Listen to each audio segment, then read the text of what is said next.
자, 오늘 본문의 배경은 이렇습니다. 본문은 다윗이 두 번째로 손쉽게 사울의 목숨을 취할 수 있음에도 불구하고 그 목숨을 살려준 일이 기록이 되어 있습니다. 지난 엔게디 광야에서는 다윗이 부지부식간에 사울의 공격을 받아서 어쩔 수 없는 그 절체절명의 위기에서 어떤 하나님의 여호와의 감동으로 다윗 사울의 목숨을 살려주었다면 이번 본문은 좀 달라요. 그 성격이 좀 다릅니다. 다윗이 십광야에 숨어 있다라는 것을 그 지역 주민들이 사울에게 고발하게 되자 사울이 3,000명의 군대를 이끌고 다윗을 추적하게 됩니다.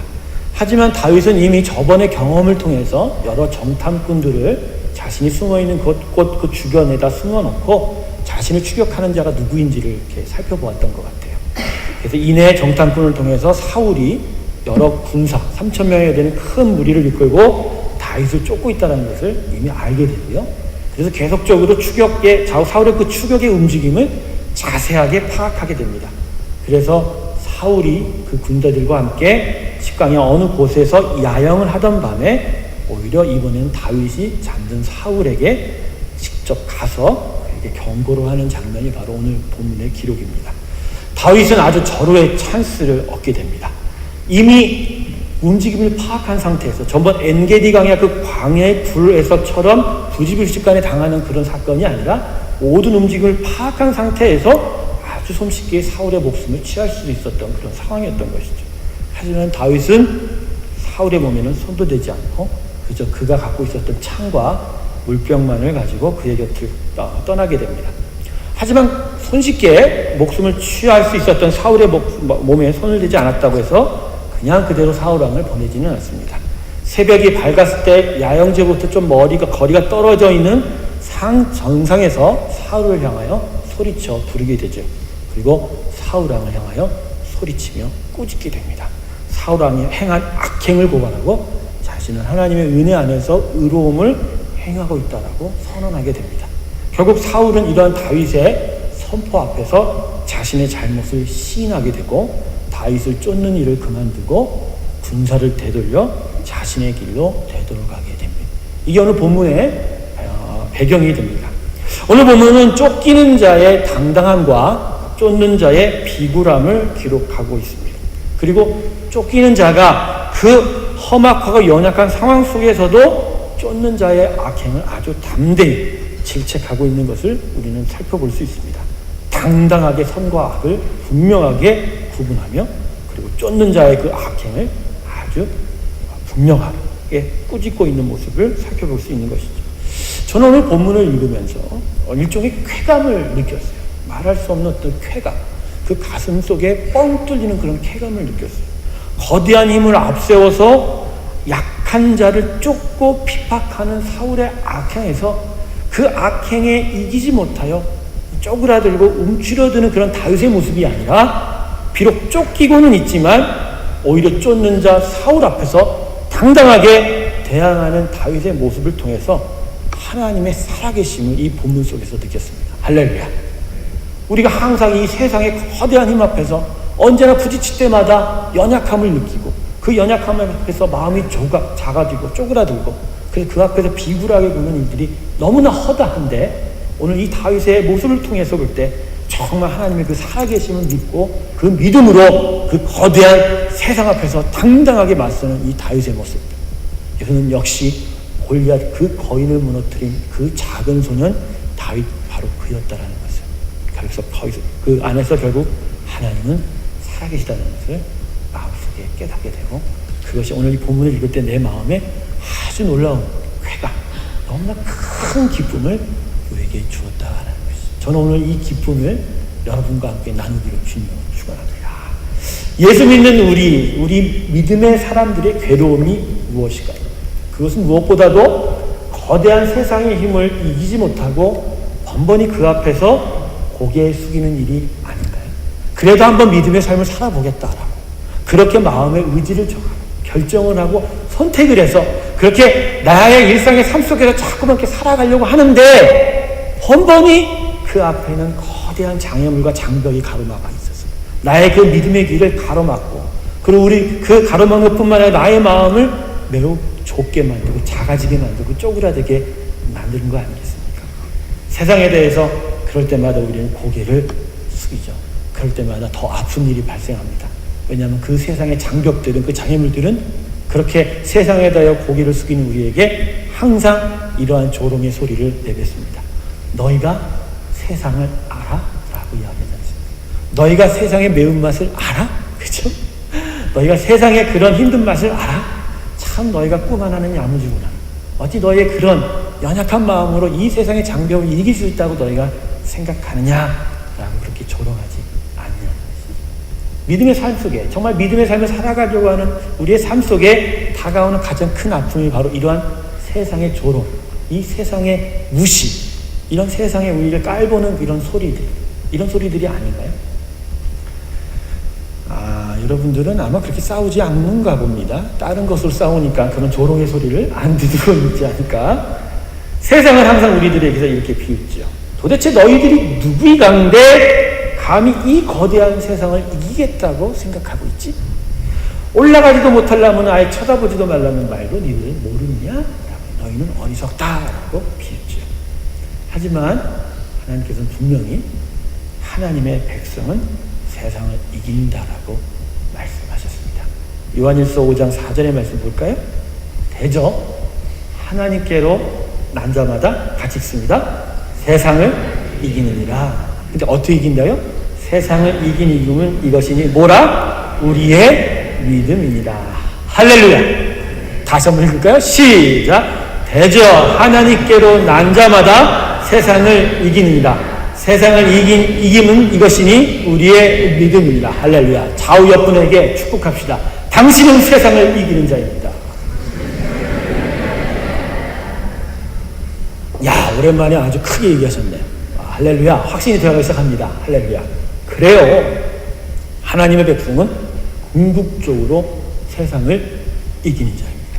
여러분, 믿음의 백성들에게 있어서 가장 최고의 목적지라고 하면 커밍 퓨처 킹덤이겠죠. 즉 오고 있는 하나님의 완전한 나라, 그 천국에 들어가는 거겠죠. 하지만 그렇다고 그 천국을 내가 지금 가장 귀하게, 가장 간절하게 바라고 있다고 해서 지금 여기서 사는 인생에 아무 가치가 없다는 말은 절대 아니라는 것이죠. 오히려 오늘 이 요한 1서의 말씀처럼 이 세상에 대하여 승리하는 삶을 살 것이라고 하나님께서 분명하게 말씀하셨습니다. 즉 이 세상에서의 삶도 가치가 있는 거예요. 이 세상에서 하나님의 믿음으로 승리하는 그 삶을 살아가는 것이 이 세상에서 사는 우리의 삶의 목적이다, 가치이고, 그렇게 승리의 삶을 살아가면서 온전한 하나님의 승리의 땅으로 내가 걸어가는 것, 이게 바로 우리의 삶의 최종 목적지이자 걸어가는 모든 과정이다라고 설명하고 있는 것입니다. 그런 점에서 오늘 본문에 기록된 다윗의 모습은 정녕 우리가 원하는 삶이어야 되고 반드시 우리에게 있어야 할 삶의 모습이다라는 것이죠. 지금 서로가 여러분끼리 당신은 세상을 이기는 자입니다 라고 축복하고 선언하지 않았습니까? 그것이 우리의 삶 그대로 되어야 돼요. 그걸 내가 가장 바라는 자가 되어야 되고, 그 바란다면 그것이 바란 그대로 우리 삶 속에서 이루어지게 되어야 된다는 것이죠. 그런데 그것이 우리만의 믿음, 우리만의 위시, 소망이 아니라 이미 이것은 하나님이 말씀하신 약속이다라는 거죠. 할렐루야. 그 약속이 분명히 이루어질 줄 믿습니다. 하나님 살아계세요. 진짜 살아계세요. 그 다른 어떤 미사여구가 필요 없어요. 우리 하나님 살아계십니다. 할렐루야. 그래서 살아계시기에 당신으로부터 출발한 백성의 모든 삶 가운데 하나님 함께 하세요. 그래서 그 함께 하시는 하나님이 우리의 삶을 반드시 여호와의 승리의 그 기쁨을 누리도록 인도하신다라는 것이죠. 비록 연약하죠, 부족하죠, 가진 것 없지만 이 거대한 세상에요. 그래서 쫓기며 살아가야 되는 그런 삶이기도 하지만, 그럼에도 불구하고 하나님의 이 승리가 우리에게 있기 때문에, 약속되었기 때문에 당당해지는 거예요. 세상의 악에 대해서 하나님의 의와 하나님의 선과 하나님의 의의 심판을 선포하게 되는 것이죠. 그럴 때 결국 세상은 그 꼬리를 내리게 되고 스스로의 잘못을 인정하는 일, 이게 바로 우리가 이 세상에서 이루어야 될 일이고, 이걸 통해서 이러한 승리의 기쁨을 맞이하면서 marching onward to our kingdom, 최종 라스트 킹덤으로 우리가 걸어가는 것이다. 이게 바로 우리의 삶이다. 여러분, 믿음은 세상을 이기는 힘입니다. 믿으시길 주님의 축원합니다. 좀 그렇게 생각했어요. 만일 믿음이 세상을 이기는 힘이 아니면 도대체 왜 우리가 믿고 있죠? 왜 우리가 이 세상 신앙생활을 하냐 이거죠. 아니, 이기지 못해서, 그 이긴다는 하나님의 말씀을 믿지 못해서, 그래서 이길 수 없다라고 지레 의심하고 격정해서 세상을 따라 매한 가지로 세상 방식으로 이 땅에서 승리를 얻고자 그렇게 산다면 우리 굳이 교회 다닐 이유가 없잖아요. 우리가 정말 실수하고 착각하는 게 참 많은데, 제가 저번에도 우리 성도님들하고 많이 나눴지만 교회 나오는 이유가 뭐죠? 교회 나오는 이유, 뭔가 변해보자고, 그죠? 뭔가 인생의 새로운 차원의 삶을 시작해보자고, 그래서 그러한 힘이 하나님께 있다는 걸 믿어보자고 나오는 거 아니에요, 그죠? 근데 정말 이 시대의 크리스찬들은 교회를 나오면서 믿음을 오히려 더 잃어버려요.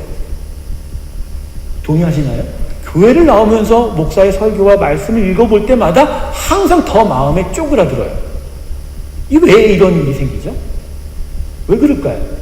오늘 말씀 그대로 믿음이 없기 때문에 그래요. 믿음. 정말 하나님을 믿는 자는 교회를 나오면 나올수록, 하나님 앞에 서면 설수록 정말 그분이 살아계심을 느끼는 자입니다. 살아계심을 경험하는 자예요. 그러면 그 살아계심을 경험하기 때문에, 그죠? 하나님 말씀을 붙들고 하나님께 기도하는 일을 게을리할 수 없고, 그 세상에 대해서 정말 당당하게 외치며 살아갈 수가 있다는 것이죠. 여러분 기억하세요. 이 세상에서는 그래도 이 세상 방식으로 좀 승리하고 싶고, 나중에 죽을 때쯤 가갖고 그때쯤 이제 천국에 올라갈 준비를 하고 싶다. 이러한 안일한 생각 하시지 않길 주님을 축원합니다.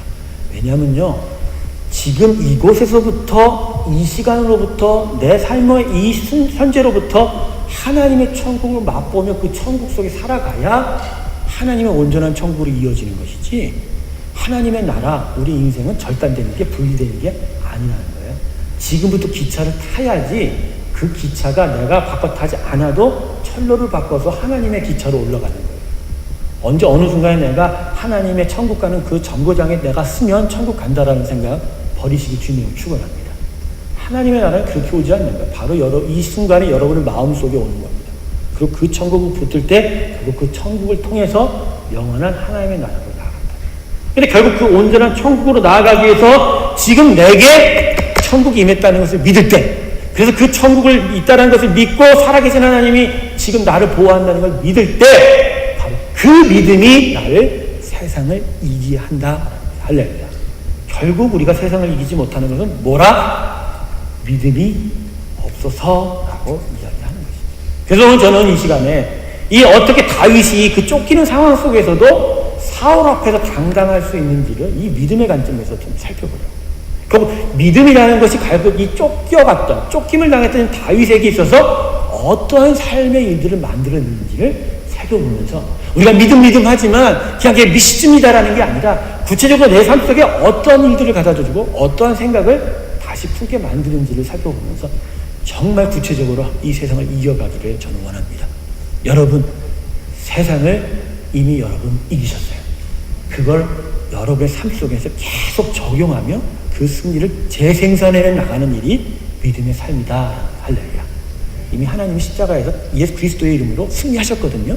그 승리를 내 삶에 가지고 와서 믿음으로 내 삶 속에서 계속 그 승리를 어떻게 한다? 재생산해.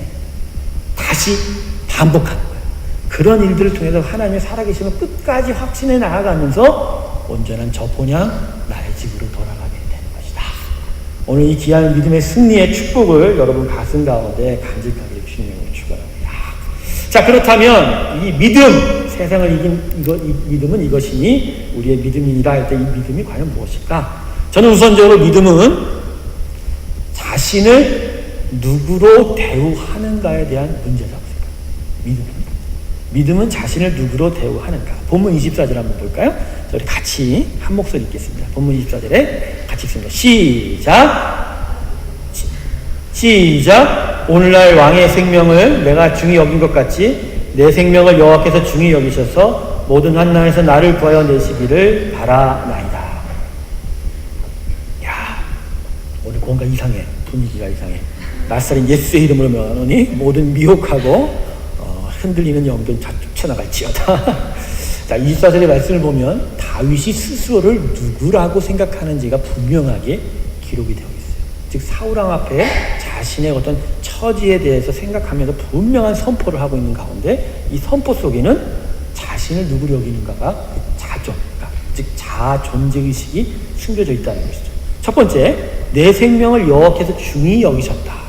여러분, 내 생명을 여호와께서 중히 여기셨다라는 것은 하나님께서 나를 가장 귀하게 보신다라는 고백이 숨겨져 있는 것이죠.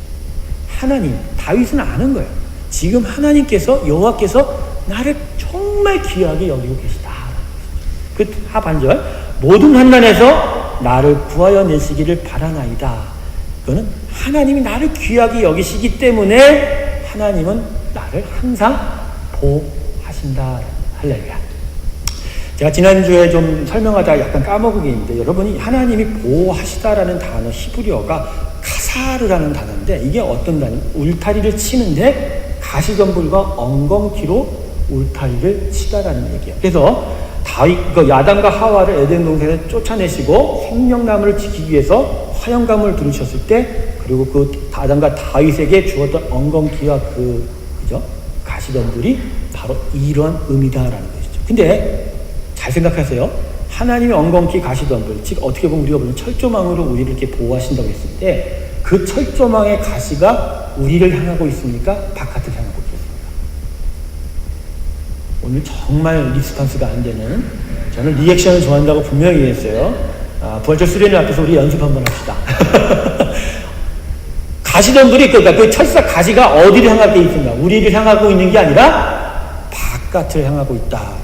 그런 점에서 여러분, 제가 약간 옆으로 세는데, 하나님의 그 보호하심과 인도하심이 마치 자기를 향한 하나님의 감시로 생각하시는 분이 꽤 많아요. 여러분, 동물원에 갔을 때, 특별히 원숭이를 구경할 때 그런 생각하지 않아요? 내가 지금 원숭이를 구경하고 있는지 원숭이가 나를 구경하고 있는지. 개들은 솔직히 얘기해서 어떻게 보면 우리를 구경하고 있다고 생각할지도 몰라요. 마다가스카라라는 만화 영화 보셨어요? 예? 센트럴 파크에 있는 그 동물원에 그 사자와 그 모든 동물들이 아침에 개장하기를 기다리면서 모든 그 관람객들이 올 때 막 사자가 이렇게 뽐을 내고 그러잖아요. 그건 자기가 갇혀있는 것을 모르고, 지주제를 모르고, 자기가 저 사람한테 자기 자신의 위대함을 보여준다고 이렇게 얘기하는 거잖아요. 제가 보고 그랬어요. 내가 동물원에 갔을 때 저러고 보구나. 쟤들은 우리를 구경하구나. 내가 쟤들 사실 구경하고 있는 거예요. 제가 무슨 말하는지 아세요? 우리가 하나님의 보호 안에서 이 안에 있는 것과 이 바깥에 있는 것을 가끔 혼동한단 말이에요. 이 안에 있는 것은 우리가 가둬두는 게 아니라 사실은 하나님이 세상을 가둬둔 거예요. 할렐루야. 이걸 알아야 돼요. 그럴 때 정말 자유하게 된다. 그러니까 하나님의 보호하심이 바로 이거라는 거예요. 결국 오늘 이 본문에서 다윗이 자신을 하나님이 가장 귀하게 여기신다, 그래서 보호한다라는 것은 결국 하나님이 당신의 밖에 계셔서, 하나님 다윗 밖에 계셔서 모든 쳐들어오는 모든 대적들을 향하여 함께 싸우시고 오히려 먼저 싸우시고 그것들 다 물리쳐 주시는 하나님이다.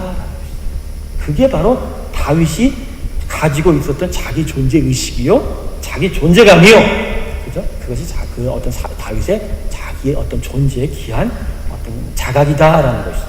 그런데 이 자기 존재감에 있어서 가장 중요한 것은 자기 사랑입니다. 제가 이것을 설교 준비하면서 깨달았어요. 내가 누구인가에 대해서 나는 하나님이 귀한 사람이라고 했을 때 그 안에 가장 밑바닥에부터 형성되는 것이 나에 대한 사랑이 바뀌게 되더라. 나에 대한 사랑. 여러분, 믿음은 우선적으로 자기 사랑을 바로 잡아줍니다. 나를 사랑하는 방법, 나를 진정하게 사랑하는 방법부터 바꿔놔서 그 위에서부터 놀라운 하나님의 능력이 나타나게 한다라는 것입니다. 여러분, 십자가에 죽어라 해서 마치 자기 사랑이 악인 것처럼 여겨지는데요, 엄밀히 말하면 십자가는 자기 사랑의 방식, 잘못된 사랑의 방식을 바꾸는 거예요. 십자가는 자기 사랑의 방식을 완전히 바꾸는 거예요. 여러분, 우리 자신을 사랑하는 방식은 기준 없는 사랑이에요. 하나님은 사랑이십니다. 할렐루야. 그러나 하나님의 사랑에는 기준과 목적이 분명해요. 그것이 바로 공의입니다. 하나님의 사랑은 무조건적이 아니에요. 무조건적으로 우리에게 베푸시는 방식이 무조건적이지, 그 사랑의 내용은 공의가 있고 목적이 있고 기준이 있다라는 것이죠. 그러기 때문에 그 하나님의 사랑 안에는 하나님의 뜻과 생각대로 이루어지는 일이 있어야 된다. 그게 하나님의 사랑이다라는 것이죠. 아니, 내 아들이, 내 자녀가 정말로 극악한 죄를 범죄했을 때 부모가 그것을 안타까워는 할 수 있지만 그걸 놓고 아주 잘했다, 내가 또 사랑한다, 이렇게 말할 수 있는 부모 있어요? 없죠. 우리가 하나님의 사랑을 그런 방식으로 무조건적인 사랑이라고 여기면 안 된다는 거예요. 하나님의 사랑은 베푸는 방식에 있어서는 아들을 십자가에 주실 것만큼 무조건적인 은혜의 방식이지만 그 사랑의 내용은 공의가 있다는 것이죠. 죄를 멀리하시고 의로움을 세우시는 그 내용, 그것이 담긴 것이 바로 사랑이다라는 거죠. 근데 이게 왜 제가 여러분에게 얘기하냐면, 아담 이후로 사람은 하나님의 생각과 뜻에 불순종하였기 때문에 그 이후의 인간의 사랑은 이 하나님의 사랑 안에 있어서 가장 중요시 되는 하나님의 뜻, 생각에 순종하는 것이 없이 자기 소견대로, 기준 없이 자기 멋대로 사는 일만 나타나게 되었다는 것이죠. 그렇기 때문에 십자가는 이것을 바꿔버려요. 예수 그리스도를 우리에게 주는 그 무조건적인 방식 안에서 하나님은 무엇보다도 우리를 감동시켜서 하나님을 우선적으로 사랑하게 하죠. 하나님이 정말 중요하기 때문에 하나님을 정말 놓칠 수 없다라는 간절한 사랑을 만들어내죠. 하지만 그 간절한 사랑은 반드시 우리에게 무엇을 가르치냐? 하나님의 뜻을 가르쳐요. 하나님의 생각을 가르쳐요. 무엇이 옳고 무엇이 귀한 것임을 분명하게 잡아주게 되죠. 그렇게 됐을 때 하나님의 기준, 하나님이 원하시는 그 목적 안에서 우리가 다시 사랑을 배우고 거기서부터 하나님에 대한 사랑을 이루어가기 시작한다라는 것입니다. 하나님, 주님께서 이 땅에 오셔서 대계명을 주셨을 때 첫 번째가 뭐죠? 너희 하나님을 내 몸과 같이 사랑하라고 계시죠? 그리고 두 번째 그 다음에 뭐예요? 이웃을 사랑하라. 결국 하나님에 대한 사랑 안에서 이웃을 향한 사랑이 나올 수가 있다. 결국 하나님에 대한 온전한 생각과 뜻에 순종할 때야 완전한 사랑이 나타날 수 있다라는 것이죠. 이게 바로 우리의 사랑의 방식, 특별히 나를 사랑하는 방식을 바꾸게 된다. 아무 기준 없이 그냥 나만을 위한 사랑이 아니라 하나님과 연합되어 그분이 원하시는 방식대로 나를 사랑하게 해서, 그래서 내가 정말로 제대로 된 사랑받는 자가 될 수 있게 한다는 것이죠. 할렐루야. 이게 되면 여기서부터 하나님의 놀라운 역사가 나타난다는 것이죠. 여러분, 마리아가 향유 옥합을 깨트릴 수 있었던 이유가 뭘까요? 하나님을 정말 사랑했기 때문에 깨트렸다는 거예요. 그 어마어마한, 자기는 어마어마한 그 물질, 돈을 들여서 그 옥합을 사서 그 비싼 향유를 샀는데 그것을 와장창창 예수님의 발에 다 부을 수 있었던 것은 그가 하나님을 놀랍게 사랑했다라는 것이죠. 그런데 그 사랑의 방식이 자기를 다 비우는 방식으로 나타났다는 것은 사실 그 안에는 하나님을 사랑하는 것을 통해서 내가 정말로 사랑받는 자로 되었다라는 확신이 있기 때문에 자기를 버릴 수 있다는 것이죠. 여러분, 그래서요, 십자가가 우리 사랑의 방식을 바꿔요.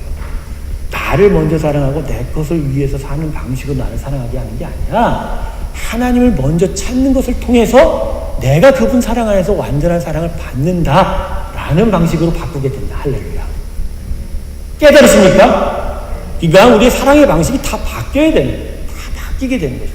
그러기 때문에 오늘 다윗이 하나님의 그 사랑을 확신하고 그 사랑 안에서 내가 누구인지를 알 때 그 방식으로 사울의 모가지를 따지 않았다는 거죠. 왜? 그 방식이 내가 하나님 안에서 사랑을 누리는 방식이 아니기 때문에. 이거하고는 상관없이 아무리 공경에 처해도 아무리 쫓겨도 하나님이 나를 사랑하는 것이 나에게 가장 중요한 사랑이다. 이것이 바로 나를 사랑하는 방식이기 때문에 오히려 그 사람과 사울 왕의 생명을 취하는 방식이 아니라 오히려 사울 왕에게 대하여 선과 의를 당당하게 말할 수 있는 그러한 사랑의 방식으로 그 다윗의 사랑의 방식이 바뀌어 버렸다는 것입니다.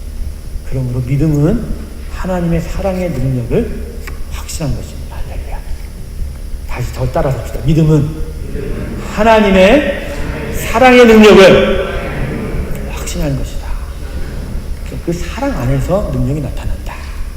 근데 이 사랑의 능력을 깨달을 때 정말로 우리 안에서 정말로 아직 익숙하지 않아서 벌어지는 오류가 참 많은데 생각해보니 이것이 거지와 앙자인 것 같아요. 거지가 하루아침에 어떤 왕의 귀한 사랑을 받아서 왕의 아들로 인정을 받았는데, 그래서 왕궁에 들어와서 살게 됐는데, 그런데 여전히 옛버릇대로처럼 아침에 일어나자마자 앞에서 시중 주는 종에게 밥을 먹어야 되는데 이렇게 물어보는 것이죠. 왕자면 그냥 밥을 가져와라, 내가 먹겠다 이렇게 하면 되는데, 아침에 일어나서도 종한테 밥 좀 주시면 안 되겠습니까? 이렇게 얘기하잖아요. 점심에도 점심도 또 얻어먹어도 되겠습니까? 저녁에는 정말 저녁도 또한 주시나요? 라고 이렇게 얘기하는 게 바로 우리의 지금 모습이다라는 것이죠. 지금 무슨 말 하는지 아세요? 이걸 깨닫는 자에게 축복이 있을지어다. 하나님의 사랑받은 가장 귀한 자녀인데, 그분의 그 사랑이 매일매일 일상의 삶 속에서 그냥 나타나는데, 그리고 그것을 그냥 받으라고 하나님께서 기쁨으로 얻으라고 얘기하시는데, 우리는 맨날 이방 사람들처럼, 하나님 나라 백성이 아닌 사람들처럼 아침엔 뭘 먹고 살아야 되냐고 묻고, 점심에는 어떻게 먹어야 되냐고 묻고, 저녁에는 좀 더 이걸 먹으려면 어떻게 해야 되냐고 묻는 인생 아니냐라는 거예요. 이건 왜 그래요? 여전히 내가 하나님의 자녀 됐지만 여전히 내가 세상의 거지와 같이 생각하고 있기 때문이라는 거죠. 근데 이유가 뭐예요? 거지에서 왕자로 바로 바뀌지 못하는 이유는 내가 왕자 됐다는 사실을 몰랐다는 게 아니라 왕의 사랑이 확신되지 않기 때문이에요. 여러분, 하나님의 사랑을 깊이 확신하는 주님을 축원합니다. 여러분이 어떤 죄를 저질러도, 아주 극악한 죄를 저질러도 예수 그리스도 때문에 하나님이 여러분을 보시는 눈길은 언제나 사랑의 눈길입니다. 회개는 그 다음에 일이에요. 하나님은 지금 여러분을 가장 귀한 눈으로, 가장 사랑스러운 눈으로 여러분을 바라보고 있다는 거예요. 그러기 때문에 회개 안 하고는 못 베기는 거예요. 회개 안 하고는, 그렇게 나를 사랑하신 하나님 앞에서 내가 이렇게 불순종해, 내가 이렇게 하나님을 몰랐구나, 그래서 회개하는 거예요. 여러분, 참된 회개는 규칙에 따라서 내가 무엇을 어겼기 때문에 페널티를 내고 벌금을 내는 식으로 회개하면 결코 진정한 회개 안 됩니다. 그거는 내가 죄의 값을 치르는 거지, 당당하게 내가 정말 잘못했다고 하는 방황이 아니에요. 정말 회개는 하나님의 그 사랑 앞에서 내가 정말 잘못 살았구나라는 완전한 돌이킴이라는 것이죠. 회개. 할렐루야. 결국 여러분, 우리에게 있어서 정말로 세상 앞에서 당당해질 수 있는 가장 큰 힘은 무엇보다도 하나님이 나를 지금 사랑하고 계시다라는 것입니다. 여러분, 한번 생각해 보세요. 하나님이 당신의 말씀으로 모든 세상과 만물을 지으셨죠? 그런데 거기에 더하여 사람을 만드실 때 그냥 다른 피조물과 동급으로 하신 게 아니라 모든 피조물의 으뜸으로 놓으시고, 오히려 사랑하는 대상으로서 우리를 하나님의 동격으로 만들어 오셨고, 그걸 통해서 우리를 모든 땅을 다스리게 하신다라는 거예요. 여러분, 그렇다면 우리는 먹을 것을 구해서 정말 세상 앞에서 짜그러지고 그게 좁아지는 인생이 아니에요. 기본적으로 우리의 인생은 거대한 산과 그 바다 앞에서도, 그 장엄한 병간 앞에서도 하나님의 자녀로서 명령할 수 있는 자가 되어야 됩니다. 지진아 멈추어라, 이렇게 명령할 수 있는 자가 됩니다. 그렇기 때문에 베드로가 바다 위를 걸을 수 있었던 것입니다. 할렐루야. 여러분이 정말 하나님의 사랑을 확신하면 물 위를 걸을 수 있습니다. 믿습니까? 진짜 걸어보세요. 믿음으로. 진짜 걷는다니까요. 정말 이 믿음이 있으면 산이 옮겨집니다. 산이 옮겨진다는 것은 바로 이런 거예요. 믿음이 있어요. 하나님의 사랑이 있어요. 돈과 물질, 권력과 명예, 이것들 모두가 하나님이 우리에게 축복으로 주신 거예요. 덜 주고 더 주는 것도 있지만 다 각자의 삶에 맞도록 가장 최적으로 주신 하나님의 축복인데, 왜 우리가 그런 것들 앞에서 쪼그라들고 그거 없어 당당 덜덜덜거리고 왜 그것 때문에 우리의 마음이 힘들어하냐 이거예요. 그건 우리가 하나님의 자녀로서 명령해야 돼요. 여러분, 베드로와 요한이 선전에 올라가면서 나면서 안진병이 된 자를 어떻게 구원했어요? 이게 금과 은은 없지만 낯선 예수 그리스도 이름으로 일어나라 얘기했잖아요. 성령의 충만을 받았을 때, 결국 그 안에서 하나님의 사랑을 확신했을 때 금과 은 앞에서 내가 묶인 자가 아니라는 거예요. 금과 은 앞에서 내가 쪼그라든 자가 아니라는 거예요. 오히려 낯선 예수 그리스도 이름이 있으면 병든 자도 일으켜 세우는 능력이 있다는 거예요. 금과 은이 못하는 것들 나는 할 수 있다는 것이죠. 그런데 왜 우리는, 왜 내 주변에 있는 그 모든 물질, 힘, 명예 앞에서 항상 쪼그라드냐 이거예요. 사실 우리 앞에 다가오는 모든 세상의 문제들은 다 이런 거 아니에요? 내가 뛰어넘을 수 없는 것, 내가 가진 것으로 내가 이것을 물리칠 수 없는 그 거대한 장벽 아닌가요? 그 앞에서 결국 내가 가진 것을 비교했을 때 너무나 자꾸 초라해지기 때문에 마음이 작아들고 움츠러들고 쪼그라드는 거 아닌가요? 그런데 하나님은 그렇게 얘기하지 않았다라는 거예요. 그것이 너희가 묶여있을 것이 아니고 너희를 속박하는 것이 아니다라는 거예요. 너희는 나의 사랑하는 자녀니 내 사랑으로 그것을 뛰어넘을 것입니다. 할렐루야.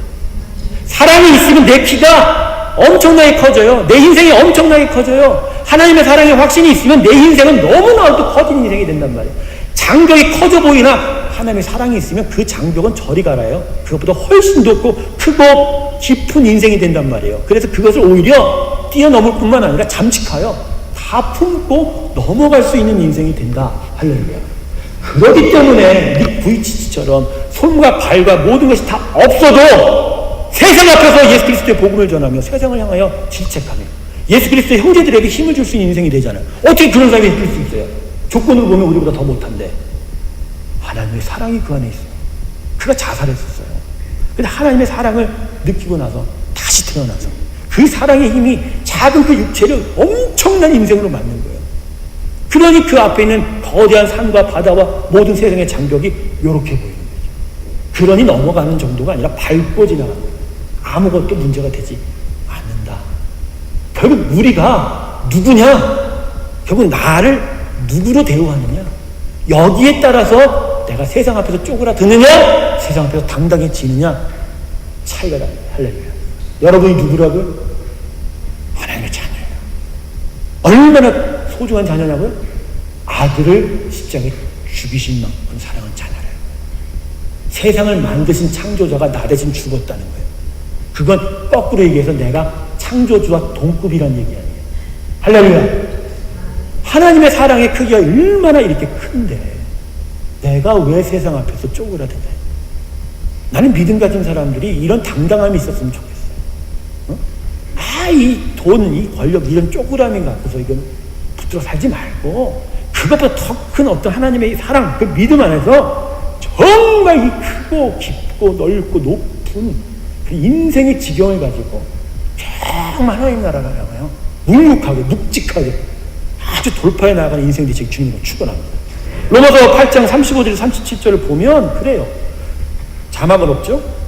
누가 우리를 그리스도의 사랑에서 끊으리요? 환난이나 곤고나 핍박이나 기근이나 적신이나 위협이나 칼이라. 36절 띄고 30절에 그러나 이 모든 일에 우리를 사랑하시는 이로 말미암아 우리가 그냥 이긴다고 안 했어.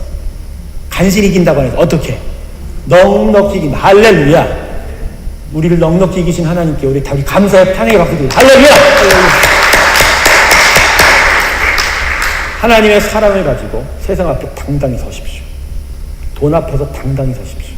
명예 앞에서 당당히 서십시오. 권력 앞에서 당당히 서십시오.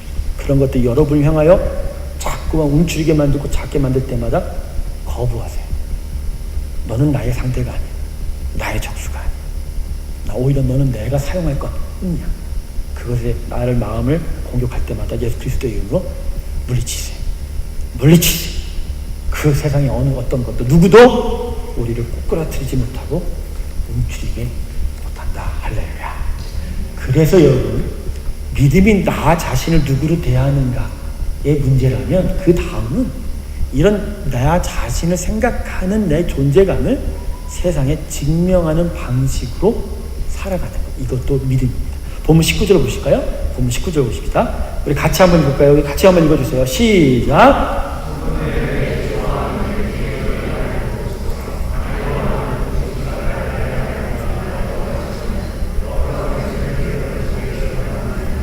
만일 인자들이면 그들이 여호와 앞에 저주를 받으리니 이는 그들이 이러기를 너는 가서 다른 신들을 섬기라 하고 온 나라를 쫓아내어 여호와의 기업에 붙지 못하게 함입니다. 그러니까 자기를 아직 존귀한 하나님의 존재로서 하나님 은혜 안에서 인정할 때 다윗이 사울에게 이렇게 선포하는 거예요. 사울 왕의 추격이 하나님의 뜻이라면 나는 하나님 앞에 제물 드리겠다. 제 죄값 치른 제물 드리겠다. 당당함을 보이죠? 그런데 이게 사람의 뜻이라면 그렇게 생각하고 말하는 자들이 저주를 받을 것이라. 바로 하나님의 사랑의 확신을 느꼈다면 그 하나님의 사랑 안에 있는 하나님의 생각과 뜻이 나에게 있기 때문에 결코 두려움이 나타나지 않아요. 오히려 세상을 향하여 내가 누구인가를 그대로 드러내면서 아주 당당한 삶의 방식으로, 당당한 모습으로 이 세상에 살아가게 된다. 결국 믿음의 사람은 내가 누구인가라는 어떤 자의식을 마음속에만 간직하는 자가 아니라 세상에 대해서 드러내놓고 선포하고 하나님의 살아계심을 찬양하는 그런 자, 이게 바로 믿음의 사람이자 그 사람들의 믿음이다라는 것이죠. 근데 신앙생활하면서 마치 스스로를 007로 여기시는 분들이 꽤 많아요. 나는 하나님 나라의 스파이야. 그래서 나는 이 땅에 비밀 작업을 해야 되기 때문에 나의 정체는 누구도 알아서는 안 돼. 나는 그렇게 하다가 내가 아주 이 세상에 위급할 때에 나의 모습을 드러내리라. 그죠? 여러분도 그렇게 사시죠? 우리 그 중에 그렇게 사시는 분들이 계셔요. 그러면서 자기의 어떤 의를 드러내죠. 아니야. 오른손은 하는 일이 왼손이 모르게 했으니까 항상 나의 의는 감춰야 되니까 나의 정체를 누구도 알아서는 안 돼. 그 마음 안에는 하나님이 하시는 그 나의 어떤 의를 감추려고 하는 의가 있어서 그런 게 아니라 자신이 없는 거예요. 자신이 없으니까 드러내지를 못하는 거예요. 근데 그 자신이 없다라는 것은 결국 하나님이 자기를 사랑한다는 확신이 없다는 거예요. 여러분, 사랑에 대한 확신이 있으면 세상을 향해서 그 사랑에 대해서 다 내가 사랑받은 자라는 것을 그죠? 다 공표하며 살아갈 수가 있다라는 것이죠. 결국 여기서 차이가 납니다. 결국 사울과 다윗의 차이는 이거예요. 다윗의 일들을 계속 제가 앞서가서 사무엘 4까지 열왕기상까지 미리 좀 읽어보면서 집중적으로 봤는데 사울과 다윗의 차이는 그들의 행합이 아니에요. 죄 때문이 아니에요. 사울은 하나님의 기름 부은 자라는 것을 드러내지 못한 자고 다윗은 하나님의 사랑을 받은 자라는 것을 드러냈을 뿐이라는 것이죠. 그래서 하나님의 사랑을 받았기 때문에 매번 실수하고 죄를 저지를 때마다 돌이킬 수 있는 힘이 있다. 다윗과 사울의 차이는 뭐라고요? 돌이키느냐 안 돌이키느냐, 이거 외에는 다른 게 없다는 거예요. 결국 그건 뭐예요? 세상에 향해서 내가 하나님의 백성인데 정말 하나님의 백성이기 때문에 하나님의 섭리를 내가 믿는다.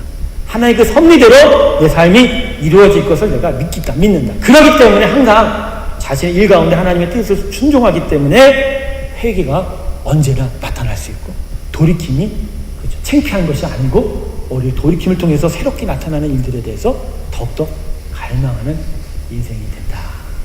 시간이 많이 지났습니다. 한 2-5페이지 남았는데 여기서 마무리를 할게요. 저는 오늘 본문 마지막에 25절에 가장 마지막 구절에 이렇게 기록한 말씀을 보고서 마음이 아팠어요.